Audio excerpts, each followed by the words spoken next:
In the spring of 1943, the Luftwaffe fighter squadrons stationed across occupied Europe carried a reputation that bordered on mythological. These were not ordinary pilots. They were aces, men whose names appeared in newspapers and propaganda films, whose kill counts stretched into triple digits, whose tactical brilliance had shattered air forces across Poland, France, and the Soviet Union. Major Günther Rauhl had over 200 confirmed victories. Lieutenant Walter Krupinski flew with such precision that ground crews called him the artist. Captain Johannes Steinhoff led formations that moved like choreographed dance, exploiting every weakness in enemy tactics. These men flew aircraft that represented the peak of German engineering.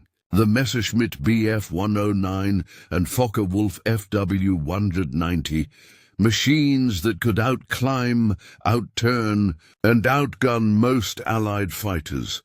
Their confidence was not arrogance, but calculation. They had seen Polish biplanes fall like leaves. They had scattered French squadrons across burning fields. On the Eastern Front, they had achieved kill ratios that defied belief. Sometimes 10 or 20 Soviet aircraft destroyed for every German loss. The Luftwaffe fighter arm considered itself invincible, not through propaganda, but through documented results. When intelligence reports in early 1942 indicated that American heavy bombers would soon begin operations over Europe, the reaction among German pilots ranged from curiosity to dismissal. Americans were untested. Their pilots had no combat experience. Their tactics were theoretical, learned from manuals rather than forged in battle. The assessment was clinical and seemed reasonable. This would be another Air Force to break, another addition to the Luftwaffe's growing legend. Yet within 2 years, this elite force would be shattered. Not by superior American fighters, not by better trained pilots, not by revolutionary technology. The Luftwaffe would be crushed by something they never saw coming. Something so mundane and unglamorous that even after the war, many German veterans struggled to accept it as the weapon that defeated them. The first American heavy bomber missions over occupied Europe began in August 1942, launching from bases hastily constructed across the English countryside.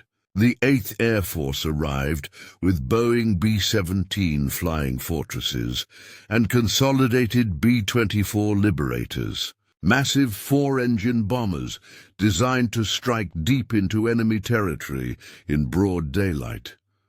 German fighter pilots watched these early raids with professional interest.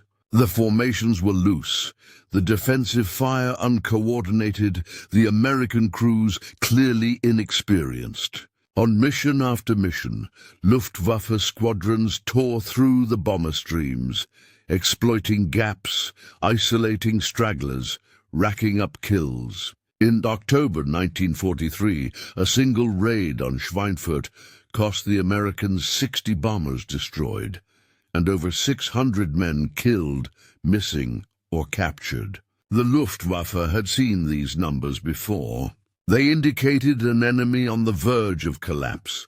Intelligence assessments confirmed what combat suggested.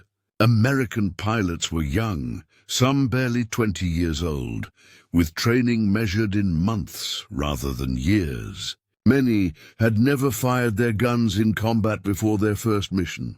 They flew in tight formations that limited maneuverability, following doctrine that prioritized mutual defense over aggressive tactics. German pilots, with years of experience and hundreds of kills, faced opponents who often died on their first or second sortie. The aircraft themselves seemed to confirm American inferiority. The B-17 and B-24 were large, slow, vulnerable targets. Early escort fighters like the P-38 Lightning and P-47 Thunderbolt had limited range and seemed outmatched by German defenders. When the Americans introduced the P-51 Mustang in late 1943, it represented a significant improvement, but even then, Luftwaffe aces maintained confidence. Individual aircraft quality mattered less than pilot skill, and in pilot skill, Germany held an overwhelming advantage, what the Germans did not understand. What their intelligence assessments and combat reports failed to capture was that they were not fighting an air force in the traditional sense. They were fighting a system, and that system operated according to principles the Luftwaffe had never encountered. Behind the drama of aerial combat, away from the spotlights and propaganda cameras, American air bases in England operated with a precision that bordered on obsession. The activity that defined these bases was not heroic or glamorous. It was methodical, repetitive, and bureaucratic to a degree that seemed almost absurd. Every aircraft had a maintenance log, a thick binder that traveled with the plane from its factory delivery to its eventual retirement or destruction. Each flight, each maintenance action, each part replacement was documented in triplicate using carbon paper. Mechanics filled out forms before and after every mission, recording oil pressure, engine temperature, hydraulic fluid levels, tire pressure, ammunition counts, and dozens of other data points. These forms were filed, reviewed, and analyzed by logistics officers who tracked patterns across entire squadrons. The maintenance-to-aircrew ratio at American bases exceeded 3-to-1. For every pilot and gunner flying combat missions, 3 ground personnel supported them.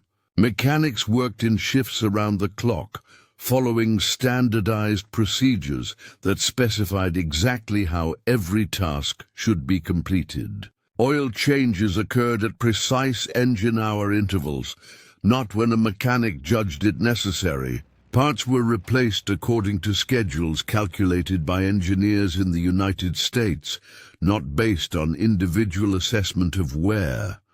Spare parts inventory was managed with the same obsessive detail. Warehouses at each base maintained stocks calculated by formula, with reorder points triggered automatically when supplies dropped below specified levels. Supply officers tracked consumption rates and predicted future needs using statistical methods. The entire system was designed so that no single person's judgment or expertise was essential. Anyone trained in the procedures could perform any task, and the results would be consistent. This approach was not traditional military thinking. It came from American industrial culture, from the assembly lines of Ford and the quality control methods of manufacturing. The military had adapted civilian efficiency techniques to aerial warfare, creating a system where individual brilliance mattered far less than collective reliability. To German observers, when they eventually captured documents describing these procedures, it seemed like madness. The paperwork alone appeared to consume more time than the maintenance itself. The rigid adherence to schedules seemed to ignore the reality that every aircraft was different, every situation unique. Experienced mechanics knew their aircraft by sound and feel. They could diagnose problems that no checklist could predict. The American system appeared to distrust expertise, to replace judgment with rote procedure. But the American system had one overwhelming advantage. It worked, and it worked at a scale the Luftwaffe could not match. Luftwaffe maintenance culture had evolved from different roots. German mechanics were craftsmen, trained through apprenticeship systems that dated back centuries. They learned their trade from masters who had learned from their masters, accumulating knowledge through experience and intuition. A skilled mechanic could hear an engine running rough and know immediately which cylinder was misfiring, which valve needed adjustment, which bearing was beginning to fail. This expertise was real and valuable. German mechanics could coax performance from damaged aircraft that should have been grounded. They could repair systems with improvised parts when supply chains failed. They could maintain aircraft under conditions that would have paralyzed a more rigid system. In the early war years, when the Luftwaffe operated from established bases with adequate supplies, this approach worked brilliantly. Aircraft were often assigned to specific pilots, especially aces whose personal aircraft carried kill markings and custom paint schemes. Mechanics took pride in maintaining these machines, ensuring they performed at their absolute peak. The relationship between pilot and ground crew was personal, built on mutual respect and shared mission. This created motivation and dedication that no bureaucratic system could match. But the system had vulnerabilities that only became apparent under sustained pressure. Documentation was minimal and inconsistent. If a mechanic discovered a recurring problem, that knowledge stayed with him unless he personally shared it. If he was killed, wounded, or transferred, his expertise vanished. There was no systematic way to identify patterns across multiple aircraft or squadrons. Each base, each unit, operated with slightly different procedures based on local leadership and available expertise. Part supply depended on a logistics system that grew increasingly strained as the war expanded. When a specific part was unavailable, mechanics improvised, cannibalizing damaged aircraft or fabricating replacements in base workshops. This worked in individual cases but created maintenance nightmares as aircraft accumulated non-standard components. No two planes were exactly alike after months of improvised repairs. Most critically, the system assumed that expertise and judgment would always be available. It worked beautifully when experienced mechanics had time to properly maintain a manageable number of aircraft. But it could not scale. As losses mounted and the demand for sorties increased, as experienced personnel became scarce and replacement mechanics arrived with minimal training, the individual expertise that held the system together began to fracture. The Luftwaffe was discovering a truth that American industry had learned decades earlier. Systems based on individual excellence are inherently limited. They cannot expand beyond the supply of excellent individuals. They cannot maintain consistency across multiple locations. And when those excellent individuals are exhausted, killed, or overwhelmed, the entire system collapses. By the summer of 1943, Luftwaffe intelligence analysts began noticing anomalies in the data. American bomber formations were growing larger, not smaller. Sortie rates were increasing despite steady losses. Aircraft that should have been destroyed or damaged beyond repair appeared in subsequent raids. The Americans seemed to have an inexhaustible supply of planes and crews. German pilots reported the same pattern from the cockpit. Shoot down 10 bombers on Monday, 20 more appear on Thursday. Damage 50 on a mission, they come back repaired within days. The mathematics made no sense. American production capacity was known to be large, but these numbers suggested something beyond mere production. They suggested a system that could absorb damage and continue operating without pause. The reality was visible in the maintenance logs that American crews meticulously filled out after every mission. An aircraft returned with battle damage. Within hours, a damage assessment team inspected it, photographed it, and filled out forms detailing every hole, every damaged component, every system requiring attention. These forms went to a maintenance control officer who scheduled repairs and ordered parts. The parts arrived from supply depots that had anticipated the need based on historical data. Mechanics worked in shifts following detailed repair procedures. Within 2 or 3 days, the aircraft was test-flown and returned to service. This was not heroic. It was not clever improvisation by brilliant mechanics. It was a system operating according to design, processing damaged aircraft through a standardized workflow that required no individual genius. The mechanics were competent, but not exceptional. The procedures were detailed but not complex. The entire operation ran like a factory, which was precisely the point. German bases could achieve similar results with exceptional effort. A dedicated crew working around the clock could return a damaged aircraft to service quickly. But this required pushing men to exhaustion, pulling resources from other aircraft, and relying on the judgment of experienced mechanics who were increasingly scarce. The Americans achieved the same results routinely, with scheduled shifts and predictable workloads, day after day, week after week. Without let-up, the sortie rates told the story in numbers that could not be disputed. In early 1943, the 8th Air Force launched perhaps 200 sorties per week. By the end of 1943, this had increased to over 1,000. By mid-1944, weekly sortie rates exceeded 3,000. The Luftwaffe, by contrast, struggled to maintain the sortie rates it had achieved in 1940. Operational readiness, the percentage of aircraft available for combat, declined steadily from over 80% to below 50%.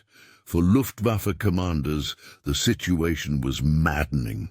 They had the pilots, they had the aircraft, they had the tactical skill. What they lacked was the unglamorous capability to keep planes flying day after day without pause. The boring work of maintenance logistics, the endless forms and checklists, the obsessive tracking of engine hours and part lifetimes. This was determining the outcome of the air war more decisively than dogfighting prowess ever. Could the psychological impact on German fighter pilots intensified throughout 1944. They were not being outfought in the traditional sense. In individual engagements, experienced Luftwaffe pilots still held advantages. But the nature of the air war had changed from a contest of skill to a war of attrition, and attrition favored the side that could sustain presence.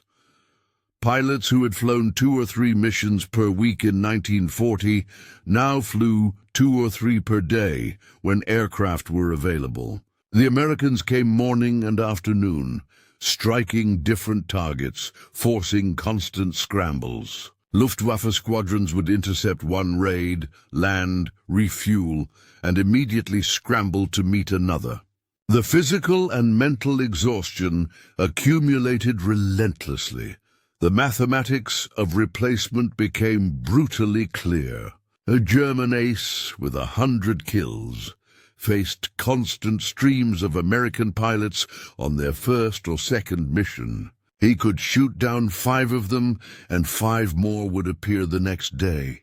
The Americans seemed to have infinite replacements, while Luftwaffe losses, though numerically smaller, struck against a far more limited pool. Every experienced pilot lost was irreplaceable. The Americans replaced losses faster than the Luftwaffe could inflict them. Worse, the Americans were learning. Those inexperienced pilots who survived their first missions absorbed lessons quickly. Tactics improved. Formation discipline tightened. Escort fighters extended their range and increased their numbers. By late 1944, American fighter groups actively hunted German aircraft. no longer content to simply protect bombers. The predator-prey relationship was reversing.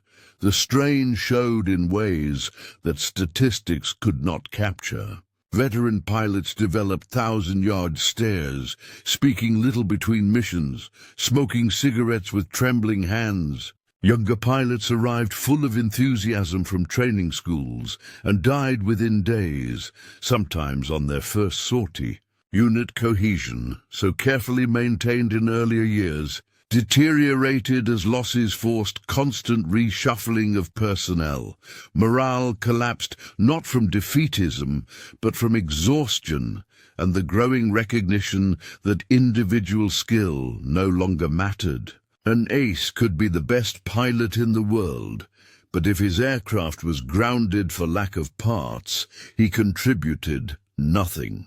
German pilots watched inferior opponents flying inferior aircraft achieve air superiority through sheer persistence. The humiliation was compounded by the knowledge that they were not being beaten by better warriors, but by a better system. Ground crews shared the demoralization. Mechanics worked 16-hour shifts, cannibalizing 3 damaged aircraft to create one flyable machine, knowing that tomorrow would bring the same desperate struggle. The pride in craftsmanship that had once defined their work gave way to exhaustion and improvisation. Every patched-together aircraft was a temporary solution to an unsustainable problem. The grind broke men more effectively than combat ever could. Casualties from stress-related illness increased. Accidents due to fatigue multiplied. Pilots and mechanics were worn down, not by superior opponents, but by the relentless, unchanging pressure of an enemy that simply never stopped coming. Major Günther Rall sat in the dispersal hut at his base in Germany on a March afternoon in 1944, staring at a maintenance report that made no sense. His personal aircraft, a Bf-109 that had carried him through dozens of missions, was grounded. Not from combat damage, not from mechanical failure. It was grounded because it had reached its engine hour limit, and the replacement engine had not arrived.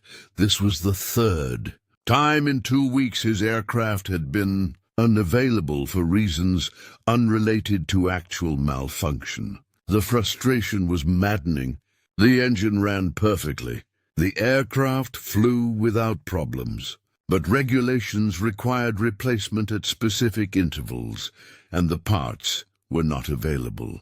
Meanwhile, American bombers droned overhead, while one of Germany's highest-scoring aces sat idle. Rall had over 200 confirmed kills. He could visualize combat situations in 3 dimensions, predicting enemy movements seconds before they occurred. He could place bullets with precision that other pilots envied. His situational awareness allowed him to track multiple aircraft simultaneously, engaging threats in order of priority, breaking off before entering vulnerable positions. None of this expertise mattered when his aircraft sat in a hangar, waiting for parts that might arrive tomorrow, next week, or never.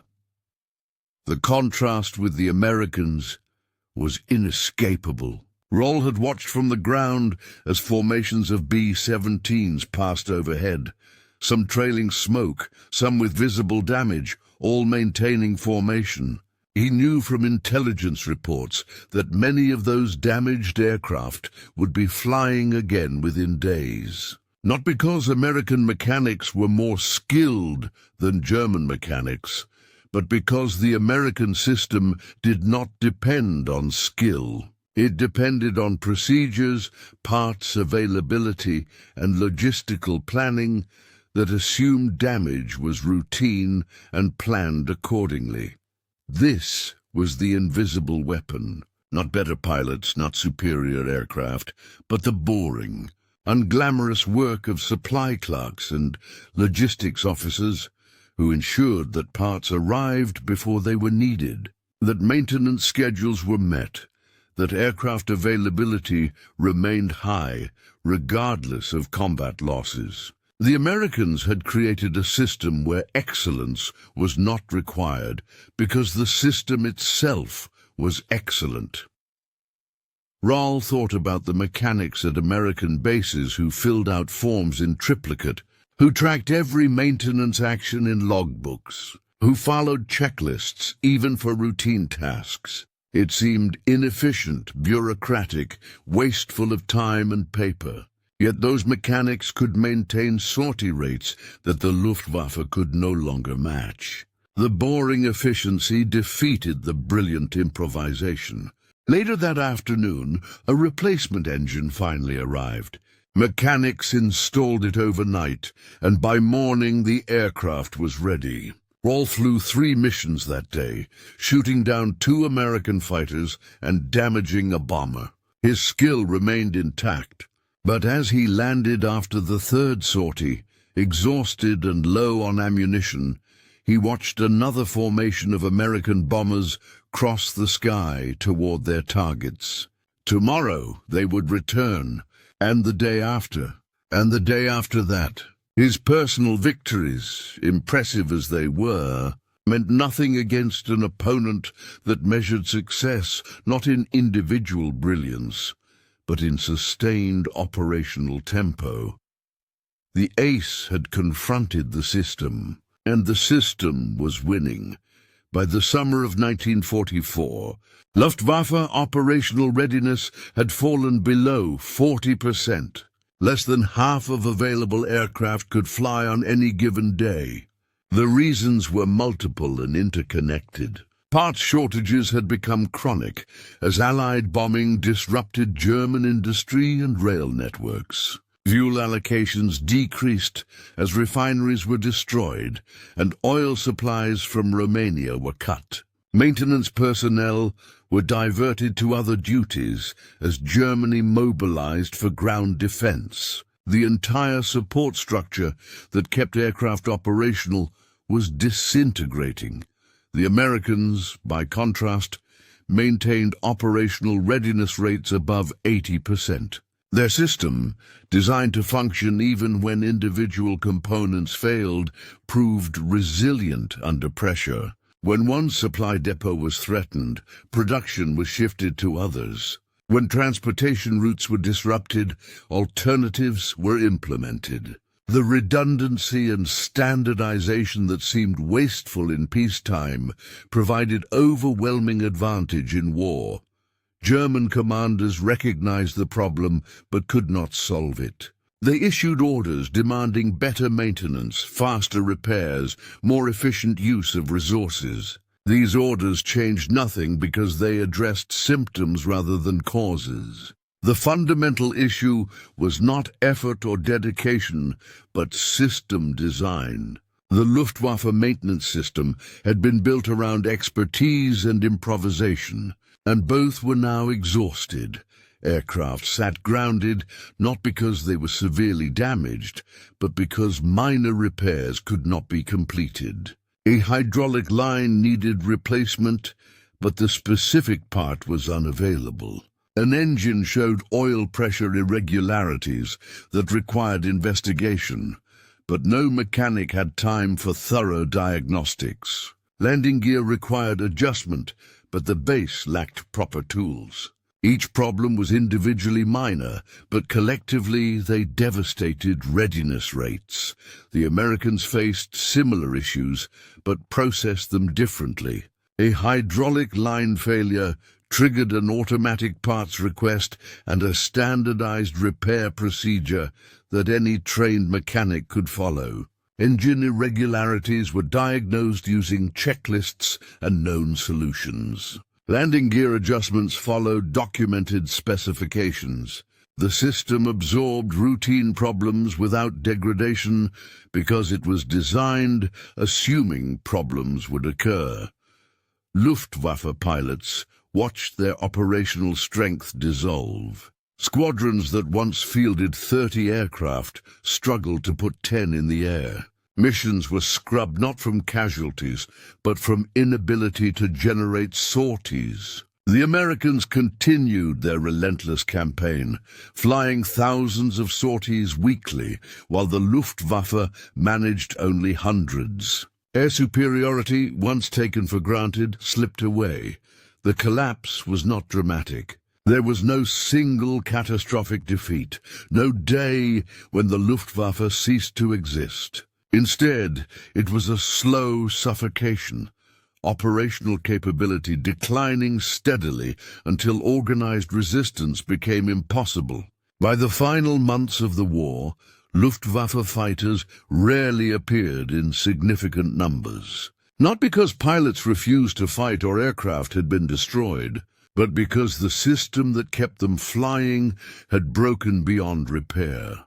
In the decades after the war, historians interviewed surviving Luftwaffe pilots and mechanics, seeking to understand how Germany's air force had been defeated. The answers, when they came, were often reluctant and tinged with bitterness. These were men who had taken pride in their skill, who had achieved individual excellence, who had fought with courage and dedication. Admitting that none of it had mattered was psychologically difficult. Günter Rall, who survived the war with 275 confirmed victories, spoke candidly in later years. "The Americans did not beat us in the air," he said. "They beat us on the ground.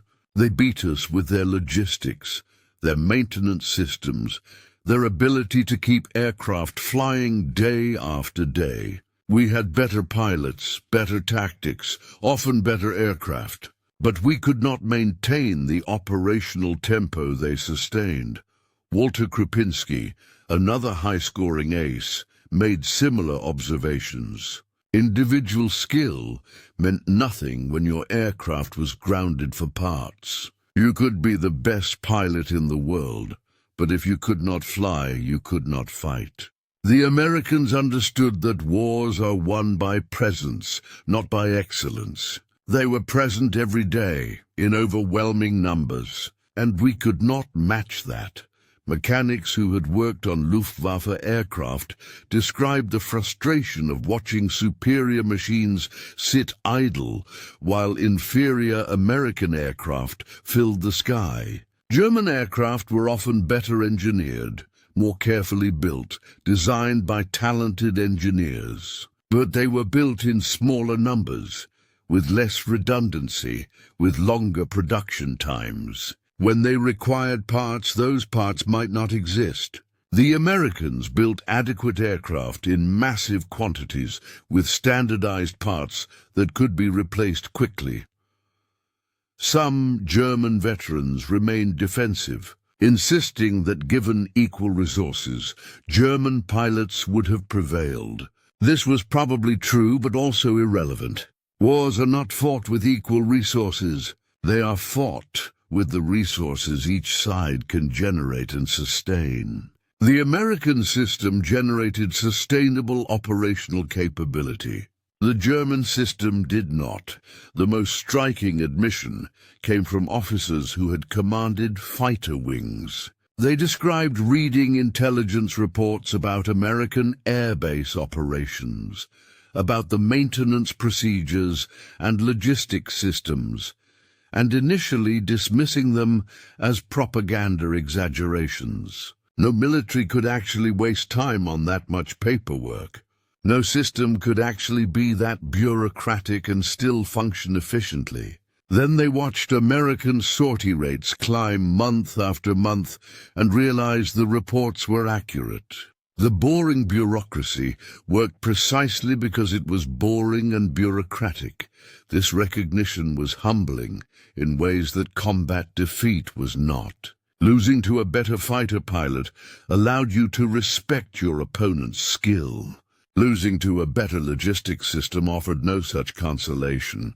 There was no glory in being defeated by supply clerks and maintenance schedules. The mythology of aerial combat, the romance of the ace, the drama of dogfights above the clouds, all of it had been made irrelevant by men filling out forms in triplicate. The story of how America defeated the Luftwaffe contains a truth that extends far beyond World War II aerial combat. It reveals something fundamental about how complex endeavors succeed or fail, about what actually matters when systems compete against systems. Excellence in dramatic, visible tasks cannot compensate for failure in mundane, invisible tasks. The Luftwaffe had excellence in piloting, in tactics, in aircraft design. These things mattered, but they did not matter as much as the unglamorous work of maintenance tracking, parts, inventory management, and procedural standardization. The spectacular is seductive, but wars are won in the boring details. Systems that depend on individual excellence cannot scale beyond the supply of excellent individuals. The Luftwaffe maintenance system worked brilliantly when staffed by experienced craftsmen working under manageable conditions. It collapsed when those conditions changed. The American system worked adequately, regardless of individual expertise, because it was designed not to require exceptional people. This made it resilient where the German system was brittle. Sustainability defeats intensity. German pilots could achieve higher performance in shorter bursts, but the Americans could sustain moderate performance indefinitely. In a war of attrition, the side that can maintain presence over time prevails over the side that achieves brilliance occasionally. The grinding, relentless tempo mattered more than peak capabilities. Modern militaries absorbed these lessons thoroughly. Every advanced military now operates with the kind of logistics and maintenance systems that seemed excessive to German observers in 1943. Operational readiness rates are tracked obsessively. Maintenance procedures are standardized and documented. Parts supply chains are designed with redundancy. The recognition that these boring administrative functions determine success in combat has become fundamental doctrine. But the lesson extends beyond military operations. Organizations of all kinds face the choice between systems based on individual excellence and systems based on sustainable processes. The former appeals to our admiration for talent and skill. The latter seems bureaucratic and soul-crushing. Yet in competitions between the two approaches, the sustainable process usually prevails. The mechanics who filled out maintenance logs in triplicate, the supply officers who tracked parts inventory with obsessive detail, the logistics planners who designed redundant transportation networks. These were the people who defeated the Luftwaffe. They never flew in combat. Their names appeared in no newspapers. No monuments honor their contribution. But they won the air war over Europe as decisively as any fighter pilot. The hidden order was never truly hidden. It was always visible in the maintenance logs, the supply requisitions, the standardized procedures that governed American airbase operations. What was hidden was its importance. Both sides underestimated how much these mundane systems would matter. The Germans learned too late that wars are won not by the best warriors, but by the best systems for sustaining warriors in the field. This remains true today. In business, in technology, in any field where sustained performance matters, the boring infrastructure defeats the brilliant individual. The unglamorous work of creating reliable systems, documenting processes, maintaining standards, this is what separates organizations that endure from those that burn brightly and fade. The lesson of the Luftwaffe's defeat is not that excellence does not matter. It is that excellence without sustainable systems cannot prevail against sustainable systems with adequate capabilities. The air war over Europe was decided not in dramatic dogfights but in maintenance hangars where mechanics followed checklists. The victors were not the pilots who got the glory, but the supply clerks who ensured parts arrived on time. The weapon that crushed Hitler's elite air force was not advanced technology or superior training. It was the hidden order of standardized procedures, maintained logs, and bureaucratic discipline that seemed wasteful to those who did not understand its power.